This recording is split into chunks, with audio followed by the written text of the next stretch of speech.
support to a string of conditions and demands for economic and governance reforms. And so we've seen a raft of those reforms being outlined in the budget proposals yesterday. What for you stands out most? When you talk about, for example, the freeze on employment, and the government now is looking to even use technology to conduct audits and target allowances as well to reduce the public wage bill, which as of 2021 stood at 38% of the total revenue. But this is the same government that also promises, you know, employment, job opportunities. How effective will this freeze on employment be? Thank you so much, Michelle, for that. You see, the IMF, as much as they do loan us money, of course, when they loan us those amounts, it comes with some what we call conditions. But I choose to call them advice on how we can grow our economy. And particularly, currently the president is on his way to Italy. I think he's there already. And part of the discussions that they'll have in Italy is to see how we can restructure some of these loans. And as you've seen in our budget, we have deficits, which will call for more loans. And we need to address how we also structure some of these loans. And one of the things that we need to take into consideration, if we take long-term loans like we've seen the government did just recently, of course they come with lower interest rates. And back to some of the conditions that IMF sets for our country when we are taking these loans, which include increase of our revenue, austerity measures, and of course freeze in employment and hiring. Interestingly, it's one of the conditions. And when you look at the total number of staff that the government currently supports, we have more than 948,000 staff in government payroll, which accounts for 47% of our tax collections. Is that really sustainable? No, because we are way beyond the recommended 35%. So maybe what we need to do, like my brother has clearly stated, we need to freeze unnecessary hiring and make use of what we have. We need to also explore how we can leverage on technology. We've seen Parliament in the long run is adopting AI as Hansard. We also need to review some of the duplicated roles within government so that we reduce our expenditure. All right. When it comes to austerity measures, we've seen the government is very intentional in reducing recurrent expenditure by 30%, as shared by the president. And one of the things that also came very, very strongly in the austerity measures is cutting down on international domestic travel and also unnecessary in government offices. But even, you know, we've seen these measures, even those austerity measures announced as early as 6 months ago, but we still see reports by the Auditor General and all these other reports, you know, giving us ridiculous figures on travel, even by, you know, members of the county assembly. And we've seen that, in fact, we had a report on the Daily Nation that showed that travel expenditure actually went up in the period after the president gave that directive to cut down on spending. So it's being said, yes, but how is implementation being done? Is it even being implemented at all? Yes, it is. I want to refer back to the quarter, that September to December 2023 compared to the previous quarter. There was a steady decline in the amounts that are used in domestic and international travel. I think that data is in public domain. And like I said, the president is very intentional about us living within our means and not necessarily spending on things that are within our control. Okay. Yes. All right. Dr. Kamau, I'd like to get your thoughts on some of these proposals, especially their impact, because while there are some positives. When you look at cutting allocation for things like the feeding program, for example, and we've seen stakeholders, especially in schools, say this program has really helped retain children in school. It's it's helped them perform better. It has assisted parents who are unable to cater for, school feeding itself. And so Kenyans continue to be concerned about then the priorities and the daily issues that impact their life. So from where you sit and a bigger overview, what will the impact of these budget proposals be on the everyday lives of Kenyans when it comes to education and healthcare especially? Thank you very much, Michelle. And actually, we would want to start about the issue of job freeze. And what happened in the year 2014, there was a presidential working paper on parastatals reforms. By then, the number of parastatals were 262. And it was recommended that they be reduced by 75. Some of the parastatals were being recommended to be merged or to be scrapped out altogether. But what has happened between 2014 and today is that the government has added 87 more parastatals. As we speak today, we have 349 parastatals. And even recently, about 2 months ago, when the president had a wage bill conference at Bomas of Kenya, it was clearly said that we are spending 49% of our revenue on wage bill. And this is against the constitution requirement of below that 5%. But this is a song, as Michelle, you said, that has been sung by every other president that we have had, that they will want to really reduce the wage bill. But they don't have that political goodwill because it means dismissing some of maybe their political friends. Right. And therefore, as long as no president or no leadership wants to take that bold decision of cutting down the wage bill and reducing even the number of parastatals, we are likely to continue having this challenge, where in the budget that was read yesterday, about 1.6 trillion will be going to recurrent expenditure. And what are we giving to development expenditure? Only a mere 0.7 trillion. And that is 700 billion. But even actually what is worrying the most is that in the event that we are not able to raise as much revenue as we have anticipated of 2.9 trillion and to borrow about 500 billion and also to get A appropriation in AIDS of about 450 billion, the budget that will suffer the most is the development budget. Because we have seen that being the case for the last few years. And when we curtail the development budget, we are denying ourselves the capacity building of Kenyans to earn better. Because when you invest in a development budget, what it means, you are building dams, and these dams will be used to increase agricultural productivity. It means you are denying allocation to do infrastructure like roads, to do infrastructure like even research and development. And what we are continuing to do is to do more recurrent expenditure. And I would want to paint a picture about recurrent expenditure. It is like at my level, I decide instead of even renting a house, instead of maybe prioritizing to build a house, I keep renting and I actually live in an Airbnb, some sort of accommodation. So I'm spending so heavily on my accommodation instead of prioritizing how I can save and really acquire that asset. So that's how recurrent expenditure works. Instead of maybe buying that cooker so that I can start cooking my own food and minimize my food budget, I keep ordering food from these takeaway outlets. So that's the recurrent expenditure for you. Instead of maybe prioritizing how I can buy a car, because that's a development budget, I keep doing Uber, and once I spend, that expense just disappears. It's gone, right. So our continued mismanaging between the recurrent expenditure and the development expenditure is what will make us to keep borrowing. Like this year, the proposal that we have for 2024-2025 is that we will repay debts at a tune of 1.2 trillion. And this is not debt that we are paying. We never pay debt, Michelle. This is only the interest. We never touch on the debt. We never pay the principal. When it comes for us to pay the principal debt, like it was the case for the Eurobond, we borrow more.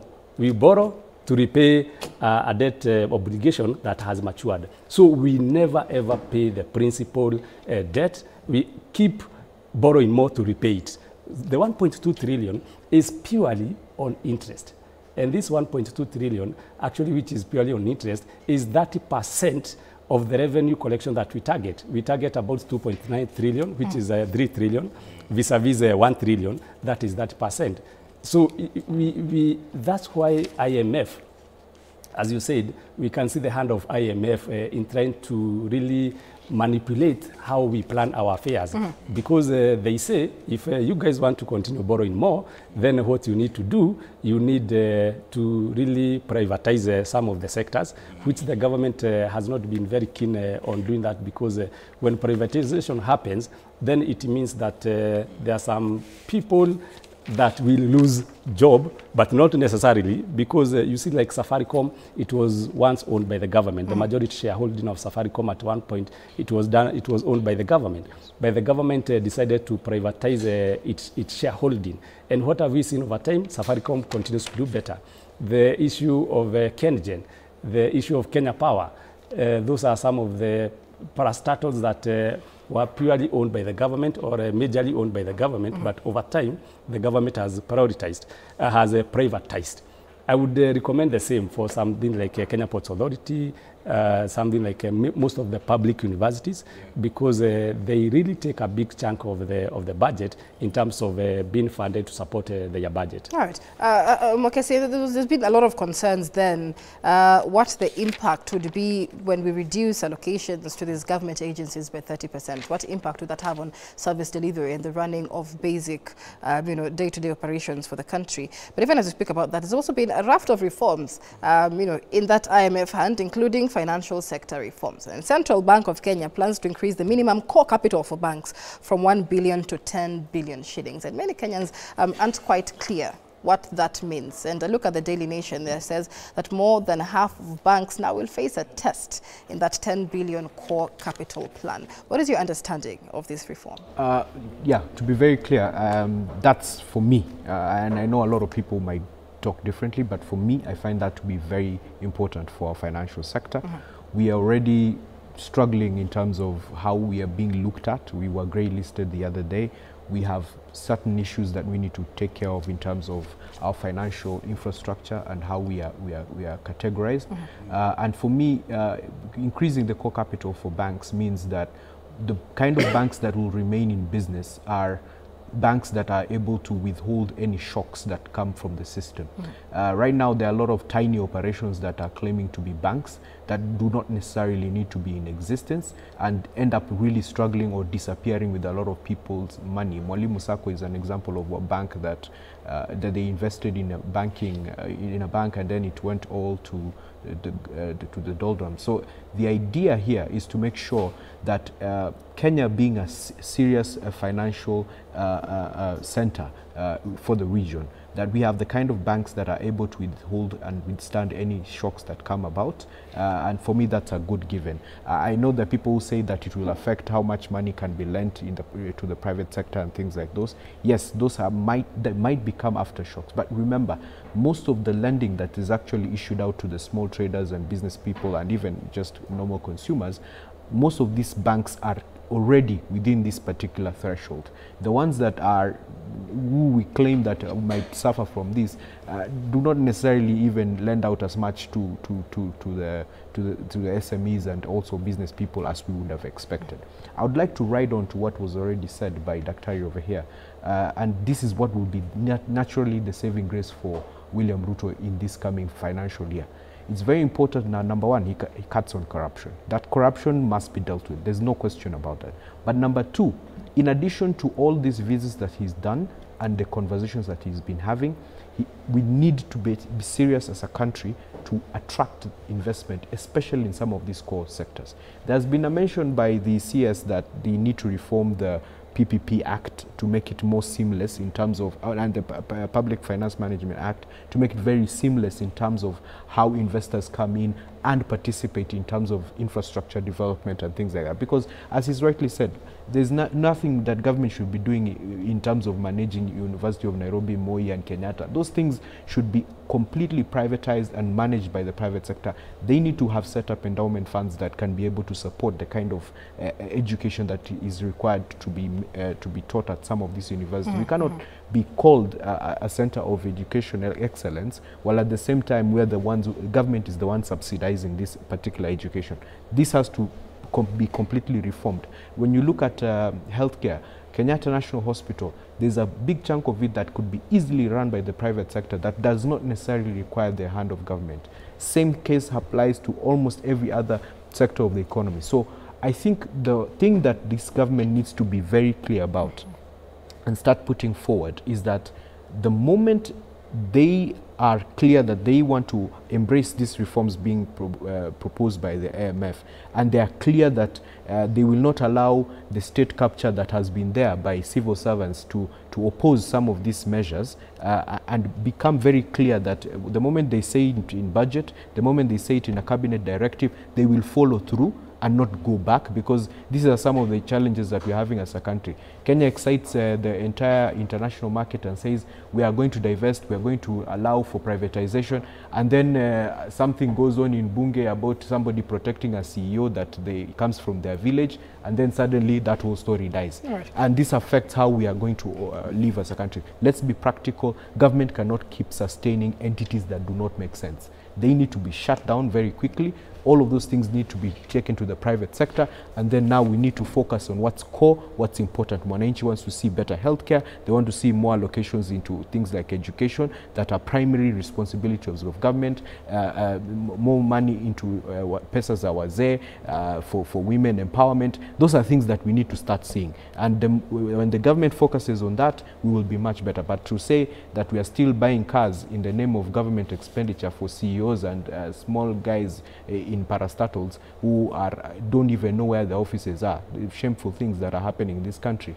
that is something that we need to completely cut out. There are places where we need to put this money, and most necessarily in places like the judiciary and other social services that are important for Mwananchi. All right, and so Anthony, of course, then several parastatals have been earmarked for mergers, some even for dissolutions, the dissolution in budget slashed by more than 40%. So just those austerity measures to rationalize the budget, so to speak. But talk to us about the impact that this would have, given the role of these parastatals in society. Thank you so much for that. Of course, privatization has always been a very formidable strategy for any kind of government, because it sees an inflow of a lot of external support and external finances to elevate some of the underperforming parastatals. And there's an assessment that was done recently, and it caused a lot of public outrage, particularly when like KICC was earmarked for privatization. And like my brothers have clearly stated, it is important to look at some of the output that we get from some of these parastatals. Does it really make sense to have a parastatal that does not generate any revenue for the government? Just recently we saw most of our MPs relocated from KICC to Bunge Towers, which will have a significant difference when it comes to collection of revenue. And I think for me it is a very strategic move to ensure that we bring more investors on board to revitalize some of these parastatals that year in, year out are allocated a lot of money but are not reciprocating the same. So for me, I feel it's a very deliberate and strategic move to generate more revenue for our country, and it's a very good strategy that I really embrace. All right, yes. I'd like us to take a break in just a moment, but Dr. Kamau, your thoughts on the fact that even in those reforms, the issue of pending bills remains unresolved. And many promises have been given, even in that speech by the Treasury Cabinet Secretary, but it's a nightmare for Kenyans who've been waiting for payment from the government. And, you know, we had an economist earlier this year who said at the current rate, the spending bills will be paid in the next 12 years. That's true. Yeah. That's true. Because last year the budget allocation that was made to try and clear the pending bills was about 10 billion. And we are talking about 700 billion being the amount in pending bills. Then it means it is even many years. Because 10 billion per year, and we are talking about 700 billion pending bills. And what that means, and actually the frustrating part, is that for the economy to grow, it should adopt a private-led economic growth strategy, as opposed to public sector growth-led economy. You know, when there's a lot of money that is held by the government, it actually minimizes the amount of money that is in circulation. And whenever we say there's not enough money in circulation, all of us, we feel the pinch, because that's why you feel like, you see like now, that the disposable income by Kenyans has really declined, because the issue of high taxation, and now the issue when now the private sector do business with the government, they are not being paid promptly. And it is even worse when it comes that some private sector farms have been auctioned, because you did a project with the government, maybe you did a certain road, you had billed 20 million, 50 million, and you had procured some construction materials, you had gone to the bank for financing. At the end of the day, the bank needs the money, but the government is still holding that money. So we see, without the government really clearing the pending bill, we are not likely to stimulate the private sector. And when the private sector is not well stimulated, that's why we are struggling with the issues of unemployment. The unemployment is very high, though the government, through the economic survey report that they released that other day, they put it at around 6%, which is not really true, because when you consider a graduate being employed for a monthly salary of about 10,000, that we cannot really call it employment. All right. Let's take a break. We'll be back with more on that conversation on pending bills. But even as we have this discussion, a majority of opposition leaders in the Azimio Umoja One Kenya coalition kept off the National Assembly as the CS read out a 3.9 trillion shilling budget. And those who attended, the few who did not have kind words for those budget proposals, accusing the government of taking unnecessary loans and punishing Kenyans. We'll be discussing those reactions after the break as well. Do stay with us.